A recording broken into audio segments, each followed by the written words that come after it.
Alô, pessoal! Vocês acharam, né, que o Pode Deixar não ia falar de Novembro Azul, né?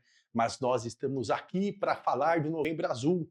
Novembro já está terminando, mas se você não procurou o urologista no mês de novembro, por que não procurar no Dezembro Azul, Janeiro Azul, Dezembro Azul, Janeiro Azul, Março Azul? Então, nós vamos falar aqui, aproveitar neste espaço nosso do podcast, para falar um pouquinho sobre um tema extremamente importante, que é o câncer de próstata. Primeiramente, eu queria falar aqui para vocês uma coisa importante. Novembro Azul vou falar de uma forma mais simples, né? Eu tenho um stand-up dessa apresentação. Óbvio que algumas coisas no stand-up eu não vou poder falar aqui. Quem quiser, contrate o meu stand-up, que eu vou na sua empresa fazer. Mas presta atenção. Quando você nasce, eu falo isso para os meus pacientes. Olha que coisa que eu raciocinei interessante. Quando você nasce, Deus te dá um cartão de crédito. Esse cartão de crédito chama-se VidaCard. Você use esse cartão de crédito da forma que você quiser. Quer beber, você bebe. Quer fumar, você fuma. Faz o que quiser. Mas um dia a fatura do cartão vai chegar e não vai dar para parcelar. Você vai ter que pagar à vista. Por que eu estou falando isso? Você não é obrigado, no Novembro Azul, a procurar o urologista e fazer um exame de toque. Outro detalhe, entre na nossa Sociedade Brasileira de Urologia lá, veja se está lá escrito que você é obrigado do Novembro Azul a fazer exame de toque. Não, é você que decide. Você não é obrigado a nada nessa vida. A única coisa nessa vida que o homem é obrigado é obedecer à esposa. O resto, você faz se você quiser. Se você não quiser ir votar, que é obrigado, você vai pagar multa. Então, você faz o que você quiser. Então, o Novembro Azul serve para apenas você lembrar de procurar o urologista para fazer os seus exames. Vamos deixar isso bem claro. Ninguém é obrigado a ir no urologista e fazer o exame de toque.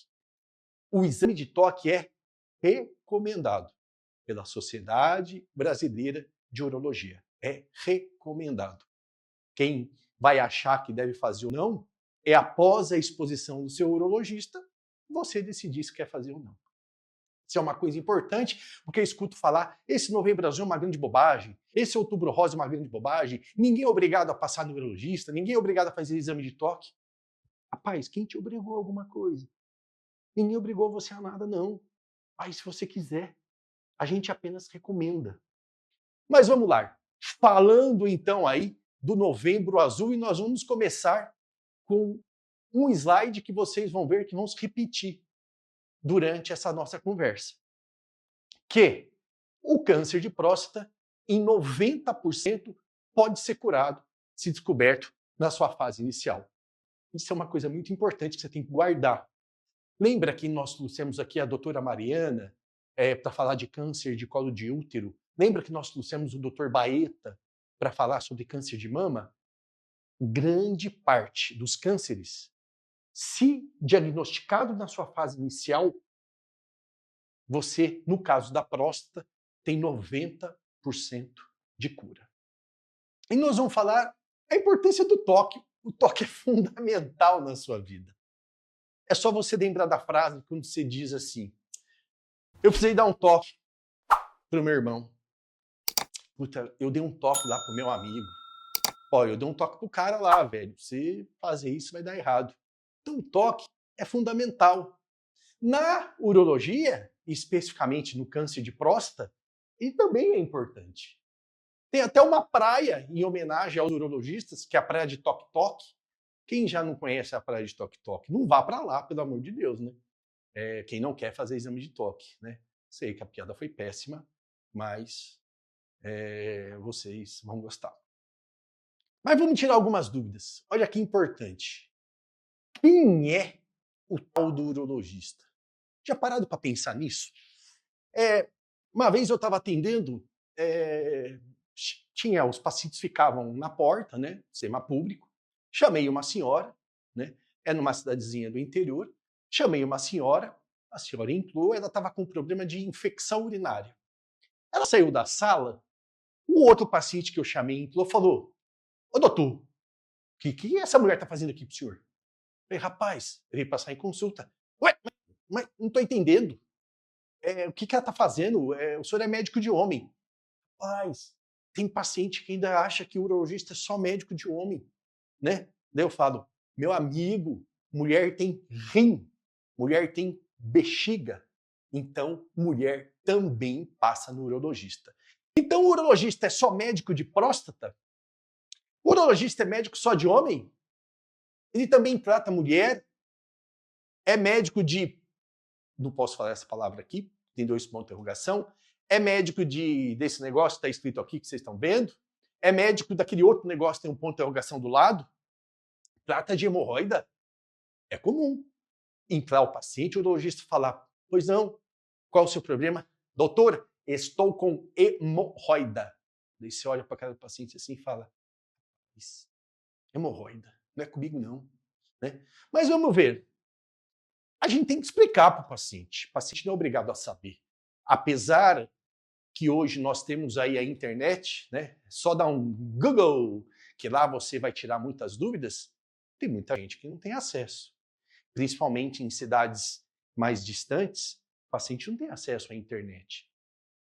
Você pega naquela região do Alto Tietê, Mogi das Cruzes, Salesópolis, Piritiba, Guararema, muito paciente mora em sítio, não tem acesso à internet. Ele até tem o celularzinho dele lá, mas muitas vezes ele não pesquisa em Google, ele não tem essa noção de pesquisar no Google para tirar uma dúvida. Né? Então você tem que explicar para ele. Na minha residência, no Hospital Brigadeiro em São Paulo, 2000, né? Meu chefe, ele era casado com uma psicóloga, né? E a psicóloga era professora de uma faculdade, e ele pediu para ela fazer um trabalho entre os pacientes que internassem para operar de próstata, seja por câncer ou por processo benigno, que nós vamos ver aqui, e perguntar para o paciente a seguinte coisa: onde fica a próstata? E um grupo de estudantes de psicologia, junto com a professora, fizeram até uma tese de doutorado em cima disso. O paciente internava, ia lá a psicóloga: oi, tudo bem? O senhor vai operar do quê? De próstata. Tá bom. E onde fica a próstata, senhor? Tudo isso, trabalho randomizado, tudo certinho. Os pacientes falavam, as respostas foram: fica atrás do fígado, fica dentro da barriga. Já teve resposta do tipo: fica aqui no pescoço. O paciente confundir próstata, por exemplo, com tireoide. Então, são até um pouco parecidas no seu formato. Mas a gente tem que entender que a próstata, ela fica embaixo da bexiga, no homem, óbvio. E ela tem uma função importante na parte reprodutiva e sexual do homem, que nós vamos ver. Mas nós temos que lembrar o paciente que o urologista trata de uma glândula que está lá em cima do rim, chamado suprarrenal. Ele cuida do rim, ele cuida do famoso caninho que liga o rim até a bexiga, chamado diureter. Ele cuida, obviamente, do pênis, dos testículos, ele cuida do epidídimo, ele cuida do deferente, homem que vai fazer vasectomia, cuida da bexiga. Então, obviamente, ele vai cuidar dos rins nas mulheres e também na bexiga. Então, cólica renal em mulher, câncer de rim na mulher, câncer de ureter na mulher, câncer de bexiga nas mulheres, é com o urologista. E para que serve a próstata, né? Então a gente já sabe que a próstata é uma glândula que está ali embaixo da bexiga, pesa aproximadamente de 20 a 30 gramas, né? E ela tem a função reprodutiva importante por produzir parte de nutrientes que vão nutrir o esperma, né? Obviamente também isso relacionado à parte então de fertilização e à parte sexual, né? E a sua função também é importante porque ela participa de todo o processo de fisiologia da micção, né? Ela estando abaixo ali da bexiga, envolvendo a uretra, ela é importante para controlar a eliminação de urina. Eu estava atendendo há um tempo atrás, mas era um certo tempo. Chamei o paciente, chamo sempre pelo nome, né? Não falo próximo. Entra o nome do paciente. E entrou um jovem de 20 e poucos anos e falou assim para mim: "E aí, tudo bem, mano?" Falei: "Fala, mano. Estou com um problema no meu..." Isso aí que está escrito. Eu falei: "Problema onde?" "No meu, nessa palavra." Falei: "Rapaz, você veio no profissional errado. Você tem que ir no serralheiro, porque quem cuida disso daí é serralheiro." Então, outro paciente, isso é muito comum ouvir, fala assim: "Eu estou com um problema no meu..." Essa palavra que está aí. Eu falo: "Rapaz, você tem que ir no granjeiro, porque quem cuida disso aí não é o urologista. O urologista cuida de pênis." É importante a gente definir isso daí, as denominações, né? Óbvio que você vai criando intimidade com pacientes, também entra na brincadeira. O bom humor em medicina é uma coisa importante numa consulta, ter bom humor nas horas certas, nos momentos certos, mas tem que explicar para o paciente que o nome é pênis. Lembro que uma vez chegou um paciente que ficou até bravo comigo. Ele chegou assim, eu falei: "Tudo bom aí? Tudo bom. Qual o seu problema?" "Estou com problema no prefixo." Eu falei: "Aonde?" "No prefixo."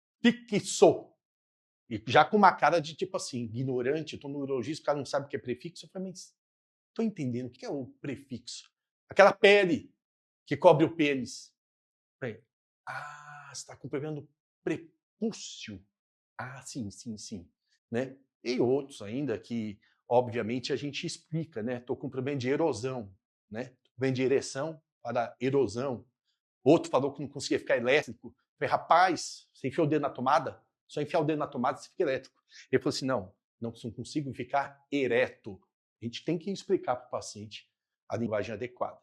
Bom, trata de hemorroidas? Meu filho.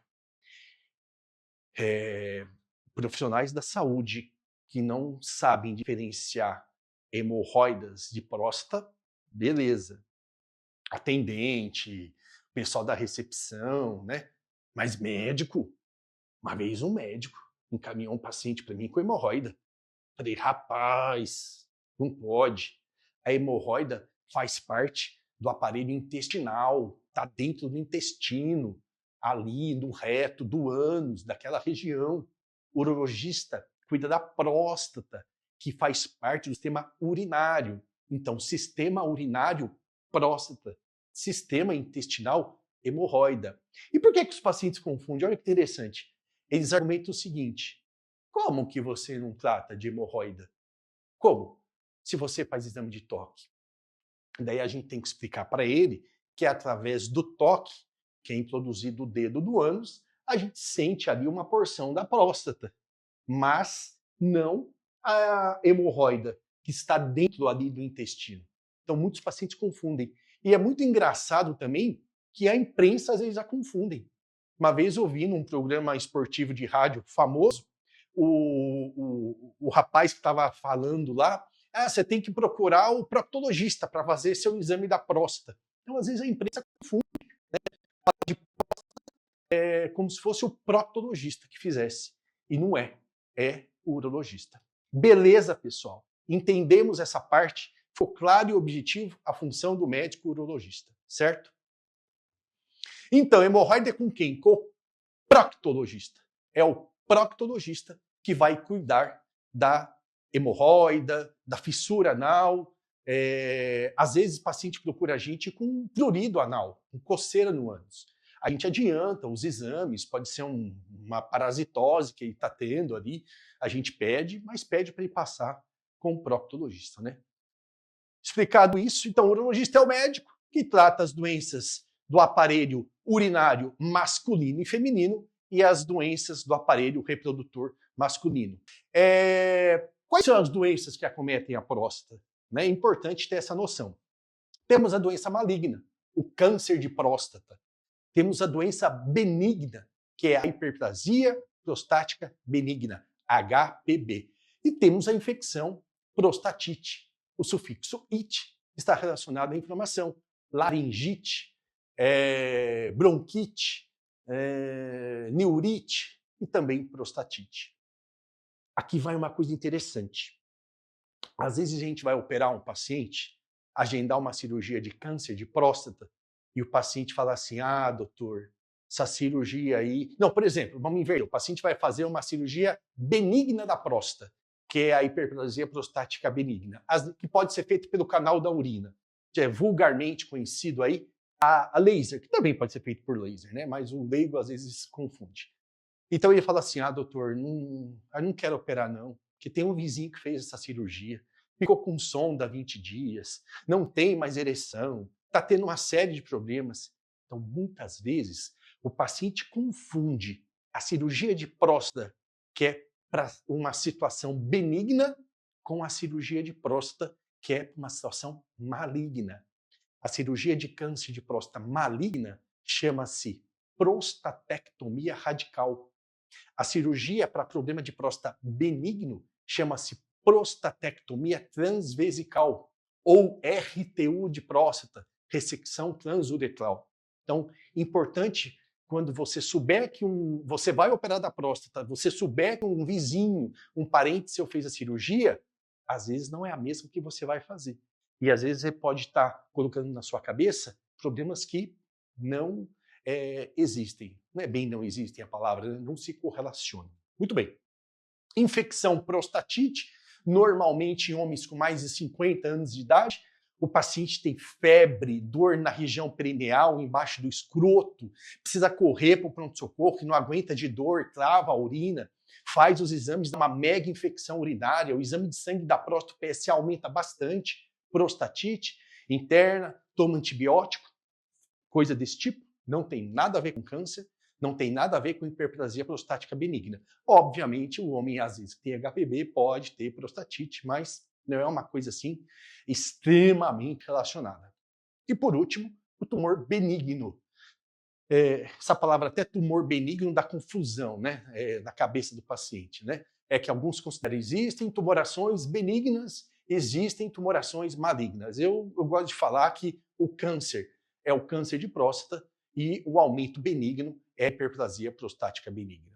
Então, a prostatite aguda, antibióticos, anti-inflamatórios, repouso, já falei. A hiperplasia prostática benigna, homens com mais de 40, 45 anos, onde a próstata começa a crescer e ela começa a obstruir o canal da urina, levando a sintomas urinários importantes, a frequência 80, 90% dos homens, e muitas vezes o tratamento é baseado em remédio, e quando o remédio não resolve, tem que muitas vezes operar. E esse paciente precisa fazer acompanhamento também anual. Então, nós estamos vendo aqui nesse slide que nós temos uma próstata de tamanho normal e do lado uma próstata alterada. Obviamente, o raciocínio é lógico.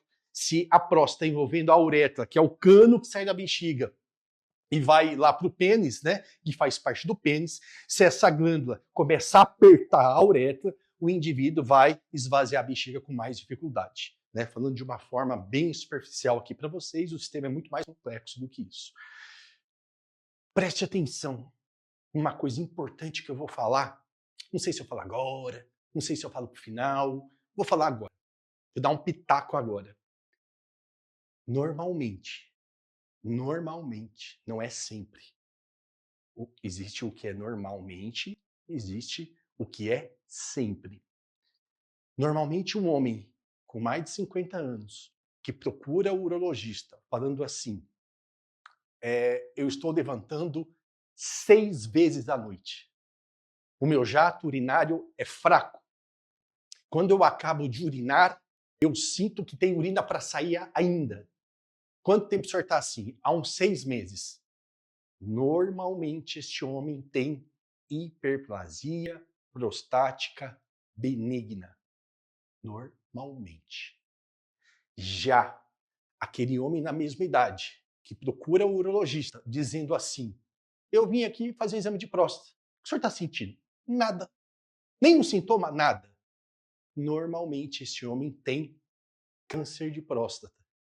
Aí na sua cabeça você vai raciocinando assim, por isso que o homem precisa todos os anos ir ao urologista. Porque o câncer de próstata na sua fase inicial, não tem sintomas. Olha o BO, olha o BO. 90% pode ser curado na fase inicial, mas uma boa parte na fase inicial não sente nada. Muito bem. Olha o slide lá que apareceu no começo, para você não esquecer. 90% pode ser curado, se descoberto na sua fase inicial. E o que é câncer, hein, Renato? O que é câncer? Escuto falar, mas o que é o câncer? Simples. O câncer é um crescimento desordenado de células em um determinado órgão. E o que é a hiperplasia que você falou? Também é um crescimento, mas normalmente é um crescimento ordenado. Um crescimento e que não há envio de pedaços deste crescimento para fora para crescer em outro órgão. As chamadas metástase. Então, o câncer é o crescimento desordenado de células de um determinado órgão que vão invadir os tecidos de uma forma maligna, podendo se espalhar para outras regiões do corpo, tipo metástase. No stand-up eu faço uma comparação que fica extremamente fácil em falar o que é metástase, né?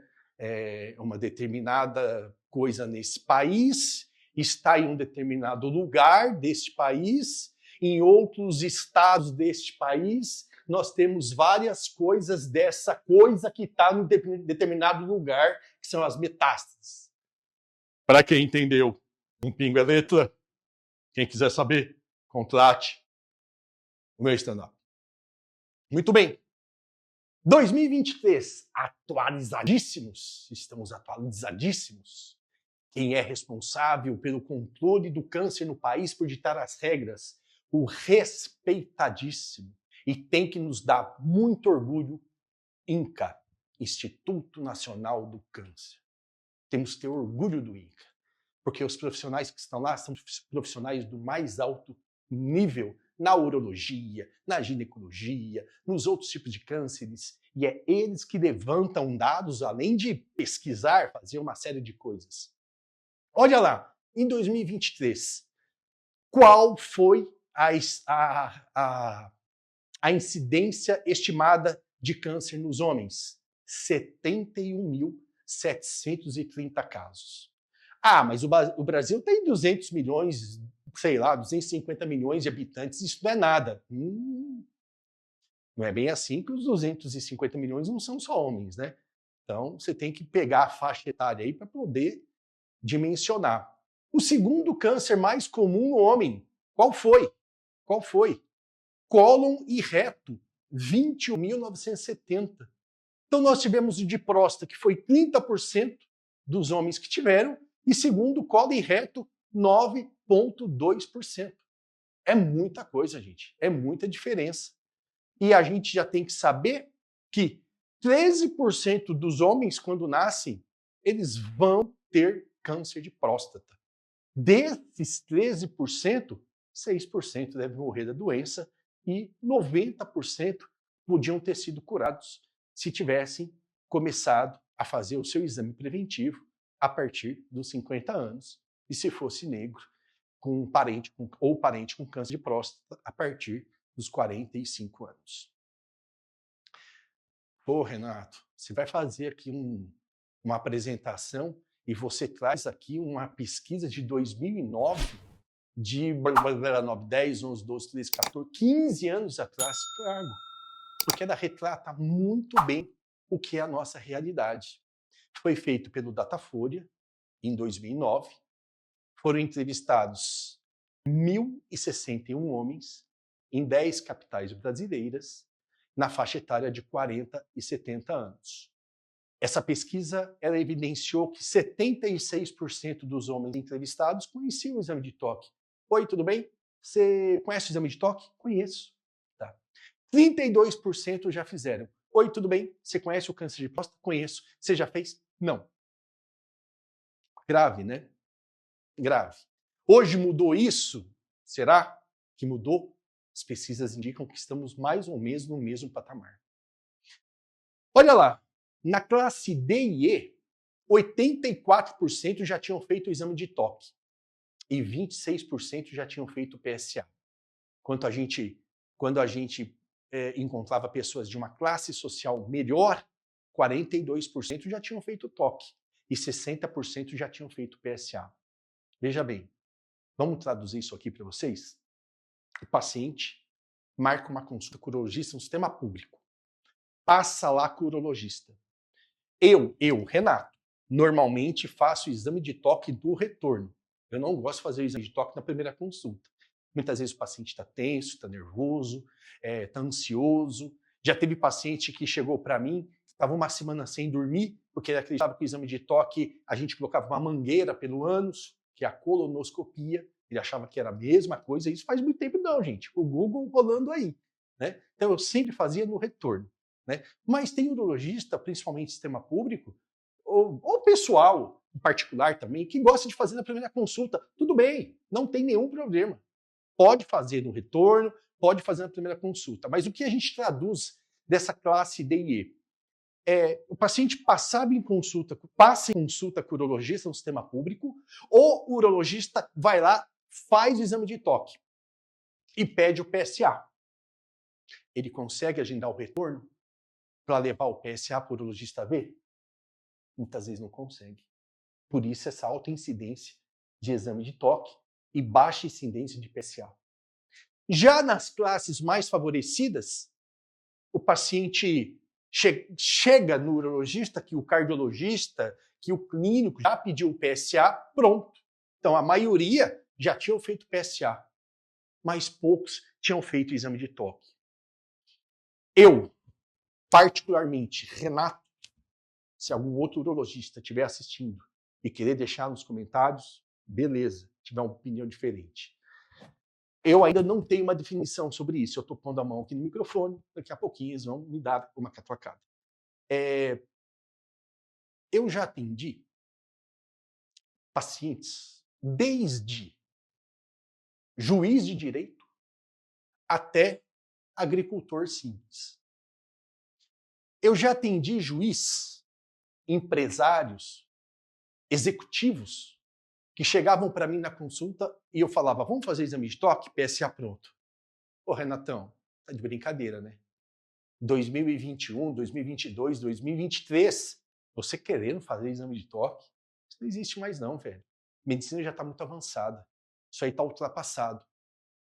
Ficava assim, mandei para aquele lugar, porque ele é juiz, vai me prender ou não? Não, fica quieto.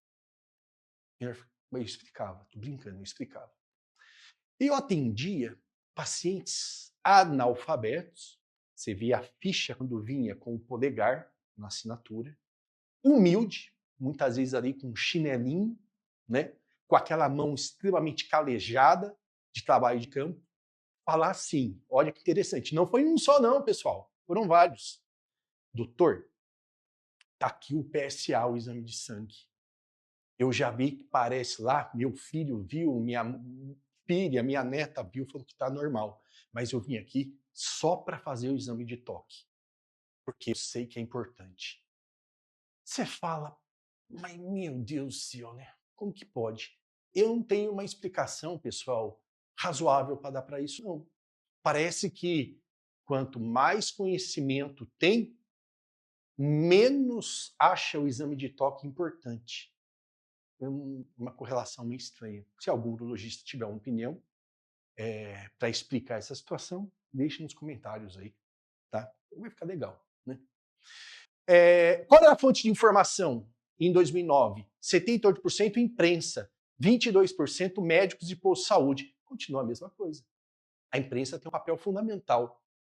Quem é mais velho, igual a mim, os mais novos não vão lembrar, tinha aquela novela lá, Malhação, passava lá na Rede Globo, hoje não tem mais. Eu lembro que na época eles colocaram um pai de uma menina, de um menino, um ator lá, que estava com câncer de testículo. O que passava de paciente para ver se estava com câncer de testículo naquela época em consultório, tanto no público como no privado, grande. Então, quando a imprensa dá espaço para falar de câncer de próstata, ela não tem noção da importância que ela está fazendo, né, do papel social que ela está cumprindo em ajudar a prevenir essa doença. E os médicos do pós-saúde, 22%. Né? A gente agradecia aos médicos do pós-saúde, a gente agradecia aos cardiologistas, principalmente. Né? O paciente vai no cardiologista, faz um check-upão. Só que aí eu deixo uma dica para vocês. Você foi num determinado médico, você foi no endócrino, no cardio, você tem mais de 50 anos, aí pediu PSA, leve para um urologista ver. É a mesma coisa se chegar para mim e falar, Renato, você pode pedir vários exames? Eu peço. Glicemia, colesterol, tireoide, peço tudo. Mas às vezes eu falo para ele, passa no cardiologista, passa no endócrino, porque o meu saber em relação disso é muito superficial comparando com eles. Então é importante definir isso daí. Essa talvez seja a informação que eu acredito que hoje até aumentou. 66% procuram a consulta com o médico para prevenir o câncer de próstata por influência da esposa ou da companheira. É muito comum o paciente vir em consulta e falar, pelo amor de Deus, doutor, faz esses exames de toque, PSA, que não aguento mais a minha filha, a minha esposa no meu ouvido. Uma coisa interessante, nora. É muito comum pegar no sistema público a nora levando o sogro para fazer o exame de próstata. Olha que situação. Em 2007, 2008, lá na minha cidade, linda e maravilhosa, Mogi das Cruzes, eu lembro que tinha lá na época, tem até hoje, né? Um lugar lá que chamava Pro Mulher. Só atendia mulher, ginecologista, era tudo voltado para mulher. Cheguei para a época do secretário, Dr. Neto, muito amigo meu, né? Um abraço, Dr. Neto, da Sunset. Eu fazendo propaganda para ele, ó. Eu falei para ele, posso fazer uma palestra? Mas só para mulher. Mas tá louco. Não existia Novembro Azul, não existia o que era isso. Só sei que eu reuni lá, acho que umas 50 mulheres, né? Que foi proibida a presença de homem para falar sobre câncer de próstata. Só mulher. Porque eu já sabia que a mulher era essa fonte de disseminação. A mulher se previne mais, gente. A mulher faz muito mais mamografia. A mulher faz muito mais colposcopia, Papa Nicolau. Homem, para procurar médico para se prevenir é difícil. Muitas vezes tem que ser uma pressão ou acontecer o pior para ele procurar. Em 2015, outra pesquisa importante, feito em 2015, menos tempo do que essa, 51% dos homens nunca tinham se consultado com o urologista. Eu só preciso procurar o urologista para fazer exame de próstata depois de 50 anos? Não. Você tem 25 anos, você vai casar? Procura o urologista para fazer exames para ver como está a sua fertilidade. Né? Você está apresentando problemas de disfunção erétil com 30 anos? Procure o urologista. A gente cuida tudo disso, não tem idade para procurar o urologista. Você tem 17 anos, 18 anos, hoje 15 anos, né? Vai iniciar a sua vida sexual, procure o urologista para tirar as dúvidas. É importante, né?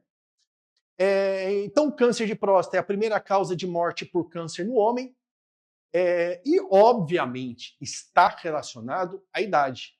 Quanto mais velho, maior a chance de você ter câncer de próstata. E muitos homens aí que estão com 90, 95, 100 anos de idade, esses homens têm câncer de próstata. Mas eles vão morrer de AVC, de infarto ou até de velhice. Mas do câncer não vai morrer. Então, quanto mais velho, maior a chance de câncer de próstata, que é um câncer relacionado à idade.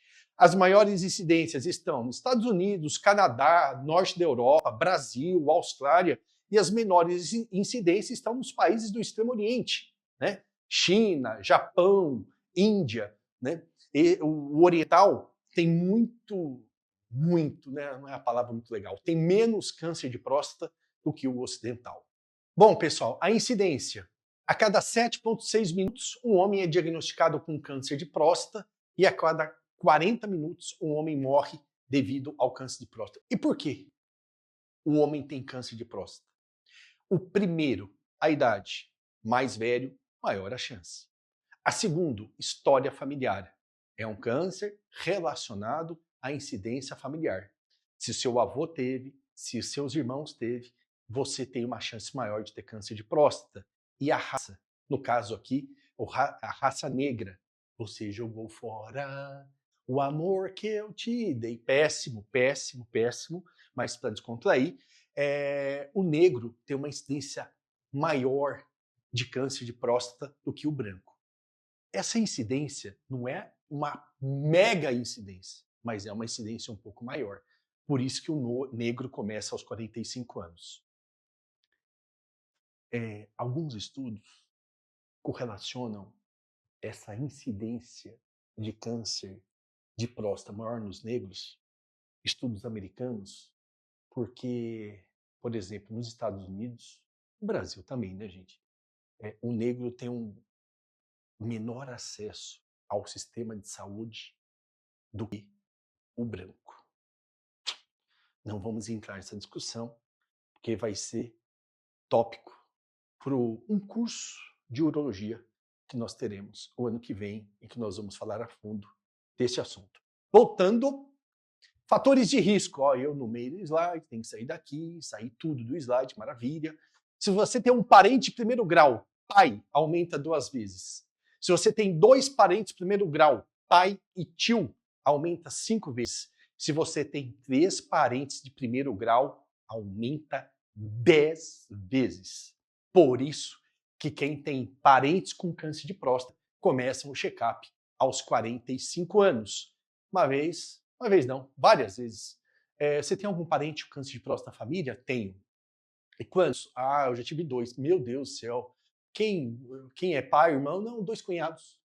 Daí, no stand-up, eu troco essa palavra por uma palavra que eu não posso falar aqui, senão o YouTube me cancela, mas eu troco o meu cunhado por uma cerveja. Fácil.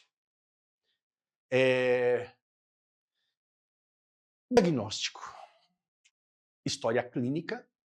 É aquilo que o paciente fala. E hoje, muito engraçado, pessoal. Não sei se é engraçado a palavra certa. É muito comum. O paciente entra. Você, oi, tudo bem? Ela faz assim. O paciente faz assim, te dá o exame. Tá aqui, doutor. O problema tá aqui. E depois de atender vários pacientes, eu peguei um paciente uma vez, que era bem comunicativo, e perguntei, mas por que você não conta a sua história para mim, em vez de me dar o exame? Sabe por quê, doutor? Porque os médicos muitas vezes não querem ouvir. Olha que coisa impactante. Porque a gente vai falar, eles falam, não, deixa eu ver o exame. Olha que coisa triste, impactante. Então o médico que vai atender um paciente check-up de próstata, qualquer um, né? Mas especificamente no câncer de próstata, precisa ouvir o que o paciente tem para falar. Fundamental.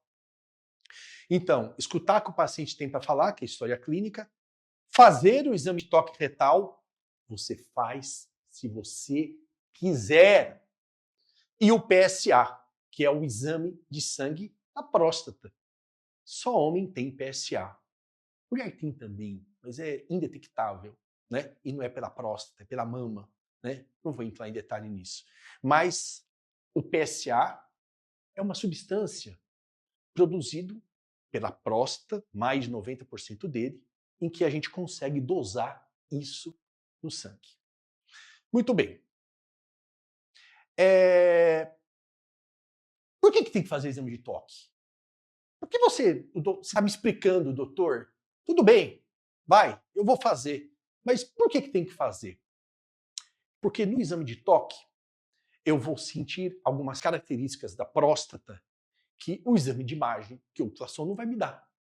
Por exemplo, palma da mão, quer ver? Não pode cortar a palma da mão. Normalmente, a próstata normal tem a consistência desta região chamada hipotenar da mão. É aqui, ó, essa parte mais gordinha da mão aqui, ó, essa parte aqui.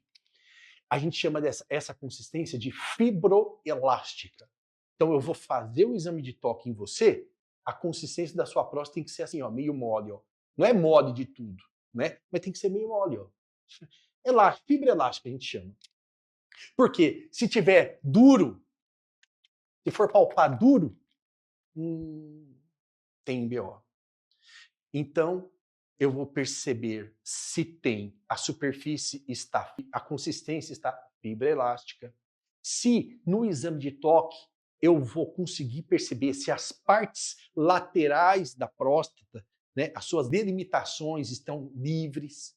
E eu vou perceber principalmente se tem algum nódulo. Às vezes eu estou palpando aqui e vejo, opa, aqui tem um carocinho. Neste caso específico, o seu PSA pode ser, o PSA é o exame de sangue que varia de 0 a 0,2,5. O seu PSA pode ser 0,0001. Se você tiver um nódulo, você tem que fazer biópsia. Olha quanta coisa eu vejo nesse exame de próstata que dura 7 segundos. Uma vez, pessoal, uma parte, eu fui fazer esse stand-up numa empresa muito grande de produtos químicos, perto de Campinas. E era naquela semana de CIPAT, né, do trabalhador. Né? A primeira palestra foi às 7 horas da noite. Eu ia pegar o pessoal que estava saindo do turno da tarde, do turno do dia, e fazer essa palestra. Então você imagina, você trabalhou o dia inteiro, você chegou lá, vai embora, você é obrigado a assistir essa palestra. E quando eu cheguei nessa empresa, eu tive que assistir um vídeo de uns 10 minutos. Porque como uma empresa de componentes químicos, você tem que ter uma série de recomendações, né? Para segurança, é uma empresa muito grande, uma área muito grande.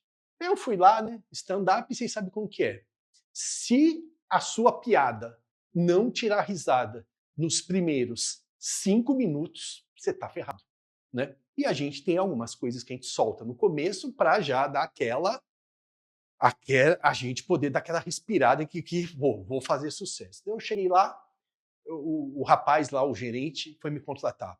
Olá, senhores, bom dia, tudo bem? Nós vamos então começar a série de palestras, hoje é a primeira, do Dr. Renato Chavasco, né, sobre câncer de próstata. Vamos apenas lembrar as recomendações. No toque de 5 minutos da nossa sirene, vocês têm que fazer tal coisa. Falou lá o que tinha que fazer.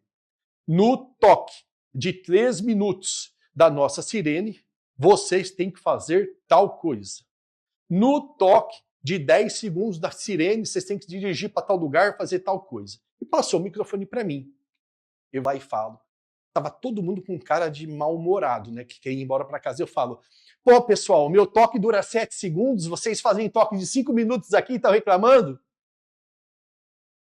Todo mundo assim para mim. Eu fui tirar a primeira risada, durou 1 hora a palestra. Eu fui tirar a primeira risada, acho que em 40 minutos. Porque já queimei o filme grande aí, na piadinha. Né? Tudo bem, apenas uma parte. Porque você precisa fazer toque mesmo, então? Consistência, nódulo. É recomendável, né? Se precisa. A gente recomenda se fazer exame de toque mesmo? Porque 10 a 20% dos pacientes com câncer de próstata apresentam o PSA normal. Olha que situação. Então, eu, Renato, já operei paciente com câncer de próstata, PSA vai de 0 a 2,5, com PSA de 0,7. Ele chegou, eu fiz exame de toque, tinha um nódulo. Biopsiamos o nódulo, deu câncer de próstata. Esse paciente, hoje, é um dos maiores divulgadores de câncer de próstata na região dele. Ele fala da opinião, ele cita a história dele em igreja católica, evangélica, o pessoal chama, ele vai para falar a importância do toque. Eu não quero fazer exame de toque. Isso é um absurdo.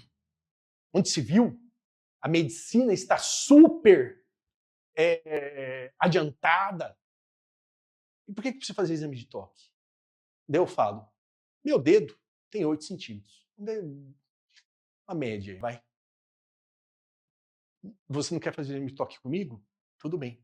Você quer fazer ultrassom, né? Você quer fazer ultrassom transretal de próstata, que é mais moderno, né?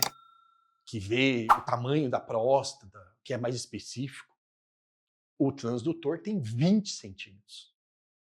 E o ultrassom de próstata transretal não é recomendável para fazer check-up de próstata. Mas você quis fazer, né? O paciente passou comigo, não quis fazer o toque, voltou com o exame e falou, poxa, doutor, olha, troquei o seu dedo de 8 centímetros por 20 centímetros, quase morri fazer exame de toque. Eu falei, fazer o quê, né? E por que o exame de toque é tão importante? Porque eu já acabei de falar, pessoal. Isso aí tem que gravar na sua cabeça. Se você gravar depois dessa minha palestra, que 90% do câncer de próstata é curado na sua fase inicial e 20% do paciente com câncer de próstata tem PSA normal, acabou, a gente pode parar por aqui. Eu estou vendo aqui, pessoal, olha o que tem que fazer, vou fazer Botox. Se algum dermatologista estiver assistindo e quiser de graça para mim os Botox aqui, ó, pode dar, que eu faço, ó. Nossa, tá feia a coisa, ó. Bora. Mas o câncer de próstata é diagnosticado como, então? Pelo ultrassom de próstata transretal com biópsia. Preste atenção. Eu vou criar polêmica. Vou criar uma polêmica agora. Você foi neurologista, você tem mais de 50 anos.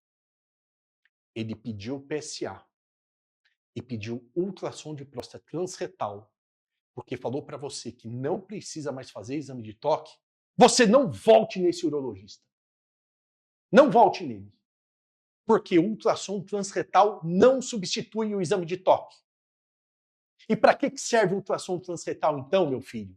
Apenas para quando você precisar fazer biópsia de próstata. Olha que interessante. Então, é muito comum eu pegar paciente que chega para mim, 3 anos consecutivos aí fez ultrassom de próstata transretal. Eu falei, por que você fez isso? O médico pediu. E o toque? Não, eu vou começar a fazer o toque, a ultrassom já servia. Não existe isso, pessoal. Ah, mas tem trabalhos na literatura. Beleza. Tem alguns poucos trabalhos na literatura que fundamentam isso, né? Mas não embasa. Então a gente já viu que o câncer de próstata na fase inicial não tem sintomas. Numa fase mais avançada, lembra que eu falei que no começo, o paciente que tem muitos sintomas tem HPB, hiperplasia prostática, e a próstata está ali, ó, em volta da uretra, apertando. Quando o câncer de próstata está numa fase mais avançada, ele também pode comprimir a uretra e o paciente passa a apresentar sintomas igual ele tinha, igual o paciente com HPB tem. Mas normalmente é uma fase mais avançada. E numa fase muito mais avançada ainda, ele começa a ter sintomas de metástase. O principal dele qual é? O paciente começa a falar que de 3 meses para cá está com uma dor lombar. Quem nunca teve, já pode ser uma metástase do câncer de próstata para a coluna. Não vai achar que essa dor lombar que você tem há 20 anos é câncer de próstata, né, meu filho? É metástase.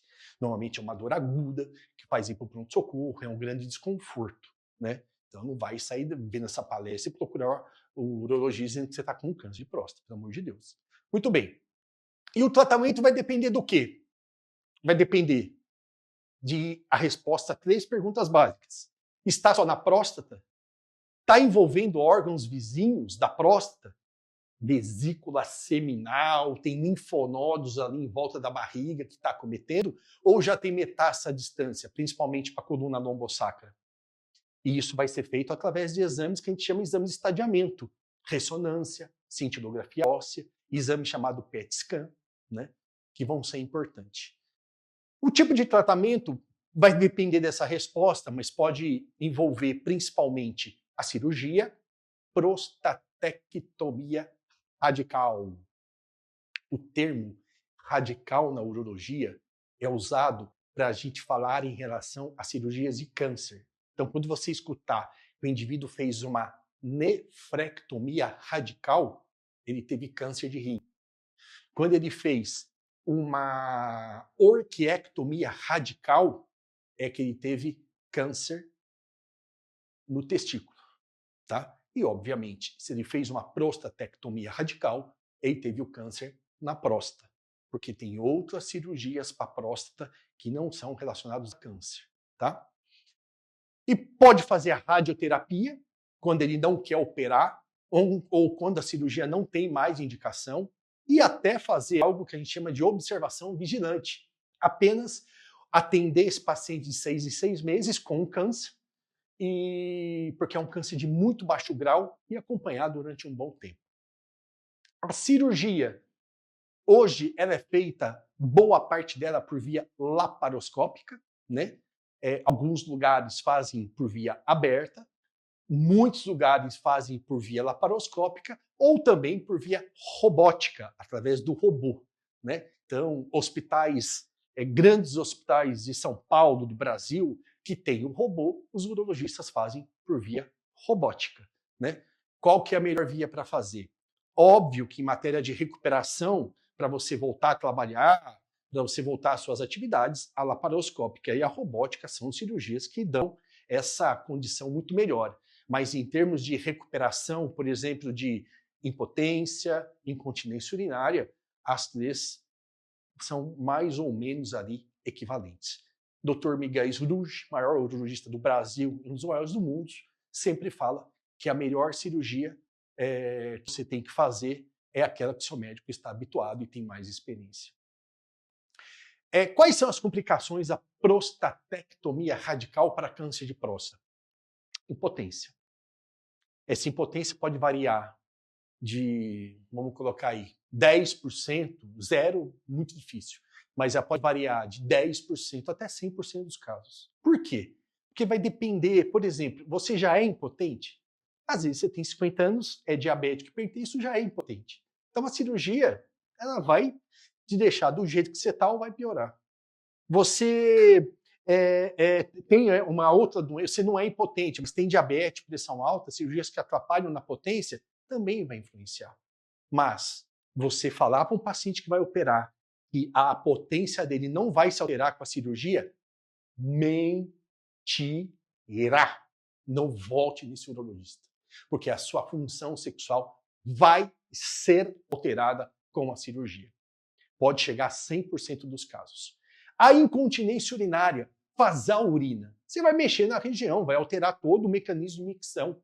Então pode ser que você tenha, mas isso é numa faixa de 3 a 5% dos casos. Tem paciente que está incontinente até hoje com a cirurgia, mas são casos muito mais isolados. Normalmente essa incontinência urinária é transitória, dura 1, 2, 3 semanas e depois passa.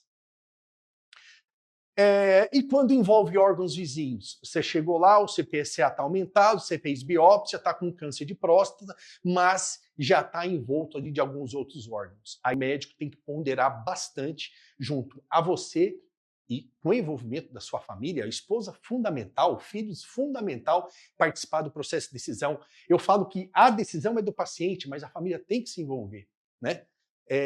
Para ver se vai valer a pena você ser submetido à cirurgia, ou então, se já é melhor você fazer radioterapia e tomar hormônios para controlar a doença. E quando já está espalhado, que a gente fala, daí vai sobrar para você, hoje em dia, a hormonoterapia, tomar hormônios para bloquear essa testosterona, para não ter disseminação, para não evitar que essa doença avance. Não vai curar, mas vai estacionar. Eu costumo falar que é como se tivesse um cavalo, vai puxar o freio ali, para o cavalo apenas trotar, né? E não galopar, sair correndo, que daí fica difícil, né? Tem hormônios hoje que são aplicados 1 a cada 3 meses, uma injeção, né? Está muito desenvolvido nessa parte. Aqui, apenas para falar, que é quando o câncer está espalhado pela coluna, principalmente da coluna lombosacra, né? Bom, Novembro Azul. Está acabando. Novembro Azul, então, para que serve? Para você é obrigado no Novembro Azul a procurar o urologista para fazer o PSA, exame de toque. Não. Novembro Azul serve para disseminar as informações que têm que ser disseminadas o ano inteiro, mas principalmente no mês de novembro. Nesse mês, você deve se lembrar que você tem que procurar o urologista para fazer seus exames. O mais importante deles é o PSA e o exame de toque. Não quer fazer o exame de toque? Não tem problema. Faça pelo menos o PSA. A decisão é tua. A gente recomenda. Quem decide é você. Tem pacientes meus que o Novembro Azul deles é em abril. É em janeiro. É em julho. Novembro para ele é um mês normal. Porque ele começou o check-up comigo em julho. Então ele vem todo mês de julho. Todo mês de julho. Ele vem todo ano em julho passar comigo. Certo? Então, apenas para tirar, porque fica esse papinho que Novembro Azul é bobagem, que Outubro Rosa é bobagem. Pô, que bobagem. Bobagem é você pensar que você não deve procurar o seu médico. Bom, recomendação da Sociedade Brasileira de Urologia. Início das consultas com o urologista para discussão sobre a avaliação da doença. Se você tiver mais de 50 anos, recomenda-se que você procura urologista todo ano para fazer exame de próstata. Estados Unidos, 55 anos. Europa, vai se você quiser. Ó, para você ver como são as coisas. Se você tem um pai, um irmão, um tio, principalmente por parte de pai paterno, ou se você é da raça negra, você jogou fora o amor que eu te dei, você deve começar a partir dos 45 anos de idade. Doutor, eu tenho 40 anos. Uma vez chegou um paciente comigo, 39 anos. E aí, tudo bem, doutor? Tudo bom. Eu quero fazer exame de próstata. O que eu faço? Peço o PSA para ele fazer, mas eu oriento ele, meu amigo, você volta só com 50 anos, porque você não tem parente, você não é negro, não é nada, entendeu? Mas o que eu vejo? Por exemplo, tem empresas que obrigam o homem com mais de 40 anos a fazer PSA. Poxa vida, errado, né? Vamos fazer a coisa certinha, baseada na literatura. Mais importante, né? Cuidado com o Dr. Google. O Google é fundamental na nossa vida. Google, quiser me patrocinar, Renato pode deixar @gmail.com. O Google é fundamental na nossa vida, mas toma cuidado, porque ele pode ser usado para o bem como para o mal. Se você jogar, por exemplo, joga dor do testículo no Google, aparece lá câncer de testículo. Joga dificuldade para fazer xixi, aparece câncer de próstata. Você já acha que você tem. Cuidado. Cuidado com o que você lê. Às vezes, alguns órgãos de imprensa, eles, principalmente esses portais de notícia, vê um trabalho feito lá no... Vamos lá onde? Lá no Tahiti, que fez com 100 pacientes e pegam aquilo como se fosse lei e jogam lá com manchete. O paciente fica doido quando lê. Quer saber de câncer de próstata? Eu quero informações sobre o câncer de próstata, Renato. Aonde que eu procuro? INCA, Sociedade Brasileira de Urologia. Tem portais, tem áreas destinadas para obter informações ao câncer de próstata, né? Piadinha, né? Eu sempre falo que irritar o urologista é contar piada de exame de próstata para o urologista, né? Porque a gente sabe todas. Não deixe seu urologista nervoso. Não conte piada de urologista para ele, que ele já sabe todas, né? Sinto que te amo, tirou uma rosa. A gente já sabe tudo. Muda, né? Terminamos o slide falando que 90% pode ser curado se descoberto na sua fase inicial. O que mais? Prevenção é a palavra. Hoje, os convênios já se tocaram. Ó o toque importante. Os convênios já se tocaram. Eles gastam muito com pacientes diabéticos na UTI, infartados. Então, o que eles fazem? Prevenção. Eles investem em ambulatórios de prevenção, em palestras. Por quê? Porque se o paciente tem a noção que ele precisa se prevenir de determinada doença, o convênio vai gastar menos, e é importante para o paciente. Então, se o seu convênio te oferece isso, procure palestras, alimentação saudável, fazer atividade física, isso é fundamental. Então, se prevenir para as ISTs é fundamental, né? Evita várias doenças. O cinto de segurança previne as pessoas que a gente mais ama. Então, a prevenção está em tudo na nossa vida, né? Quer contratar o nosso stand-up? A gente fala coisas que aqui a gente pode falar. Renato, pode deixar, @gmail.com. Dê o seu like. É fundamental que o nosso vídeo circule dentro do YouTube e curta lá, você vai se aproveitar. Pode deixar, vem ser diferente com a gente. Olha o dedo, ó, de exame de toque. Pode deixar. Um abraço, pessoal.